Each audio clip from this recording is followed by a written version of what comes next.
G'day everyone. Um, I decided to do a quick video because there's a story I really want to tell you guys about. Everyone in my family knows about this story, obviously, because they're a part of it. But it's to do with the, I suppose, supernatural. I suppose you could, I would put it in that category. It was just all strange, Twilight Zone music stuff. When I was a young child, I did see images. People could say spirits or entities or this or that. I did see those things.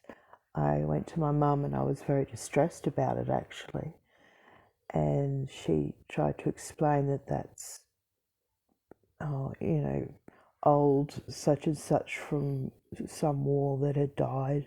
So I'd see some guy marching down the hallway. I didn't understand it. So when you're a child and you start seeing things and you don't understand, it's good if you've got a parent who can guide you into what's going on. It wasn't all the time. It was just now and then, and I'd see odd things. As I got older, I learned how to. I learned more about my spiritual side. So odd things happened, but they weren't really negative. Just because it's odd doesn't mean it's a bad experience. But anyway, so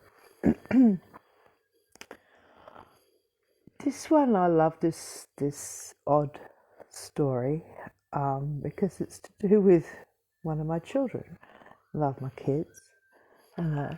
So about 21 years ago, where myself and my 4 other children at that time were living. A couple would come and go because they were older. I started my family young. I was married young and divorced young, I suppose. Yeah. And anyway, where we were living, everybody saw it. This child would dash from vroom, vroom, from one of the rooms, depending which way looking, so from the front of from the house, from one of the rooms straight across into the bathroom, which was across, the hall that's going up. So to the right is a bedroom, to the left is a bathroom. You see the vroom. And the main thing about this little apparition that you'd see go vroom would be the red hair, sort of a light coloured sort of blondie red. And I do recall someone asking me once, "Oh, are you babysitting?" Because my kids weren't there. "Oh, are you babysitting?" And I said, "No." And the person responded, "Oh, I just saw a little kid running down there." So I had people, even the most sceptical of people, see this little apparition darting from boom, boom, Anyway, sort of talking in reverse, this is a picture of the little apparition. That's my son there holding this little apparition, when it ended up being my 5th child. After I was with a partner and I had that, we were at a stage where we thought having a child was just a wonderful idea, and it happened. She was very young, very, very premature because I have lupus, so that didn't help. But she's grown into a beautiful, my youngest, as I call her, beautiful human, beautiful soul, like all my children. But that photo was taken, obviously, when she was about 3 years old or whatever, 2, 3. And that's exactly who people would see, is that. Obviously, after she was conceived, there was no more of this darting in and we didn't see it anymore. It just didn't happen. And that's okay. It wasn't disturbing. It was quite cool. It was like, oh, there it goes. We knew it was a positive thing. It wasn't anything, and it wasn't too often either to be spooky. I don't think spooky. If you're going to be think spooky, well, then you're just going to do your head in. If you're in the right frame, and if you're of mind and soul, and if you're on the right track, and if you believe in God and Jesus, which I do, and all that, and you're pretty much safe from the oogly booglies. But they are out there. I've had an experience that I still haven't spoken about to many people, because it makes me very nervous.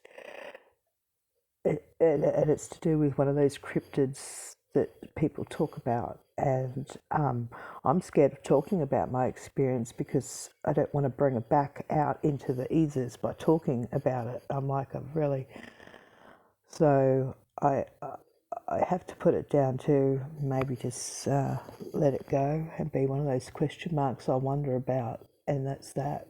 But that's why I'm so intrigued with everything supernatural. So I've seen things and heard things, and when you see and hear things, you can't deny. I'm not mentally ill or anything. Oh, I might be a bit mentally ill. That's only because I've got 5. No, I'm not.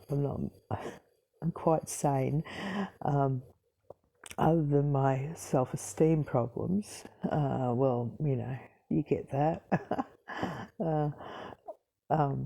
Those will turn around once I start feeling a little bit better about myself, and also feeling getting well again. Like I said, I have lupus, so when I get ill, I really get ill. I go down hard, and it takes a bit to get me back on track again. So just doing a couple of these little videos, making me feel a little bit good. I might be unwell and stuck at home, but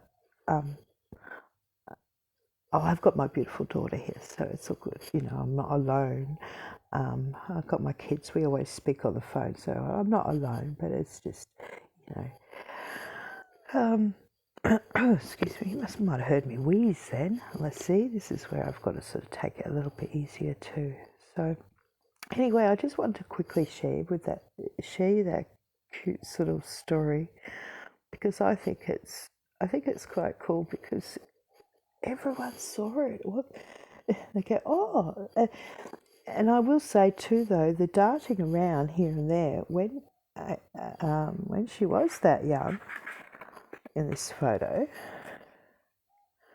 the reason why she was darting around, I suppose, was because she was premature. She had to have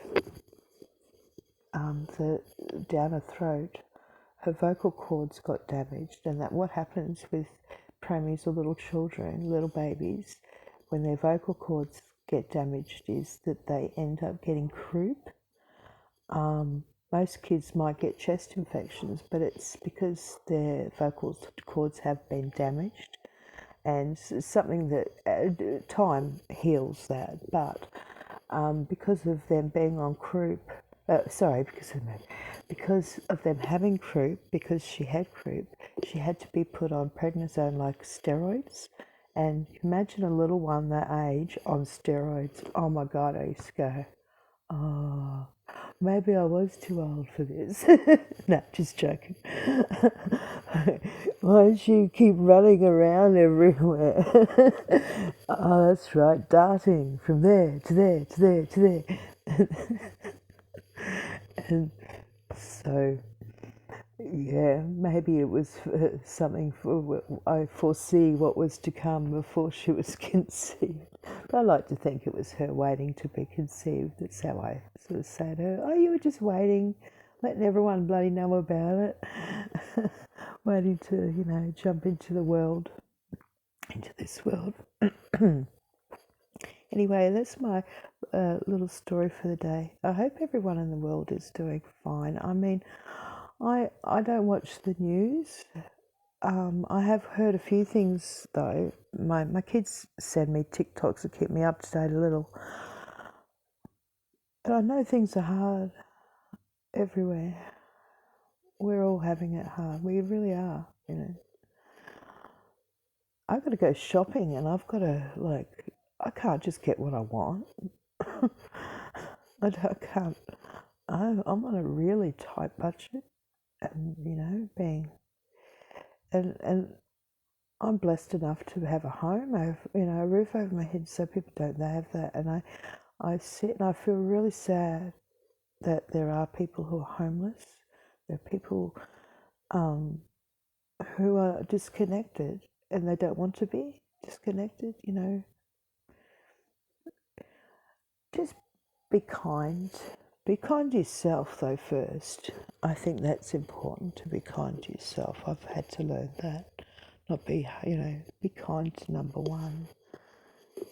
And then maybe just be kind to somebody. Just smile at someone, or don't be a weirdo. Like, so, just, I don't know, just be pleasant if you can. If you're feeling grumpy, try to think, okay, that's just an emotion. Let's not let it affect other people if you're feeling a bit yucky. But if you're feeling good and you feel like shining, share that. That's what we need. A little bit of shining, a little bit of love. All right, guys. I just send my love all out there in the world, and my blessings. And everyone keep safe. And be kind, like I said. Have a good one. Bye from Australia.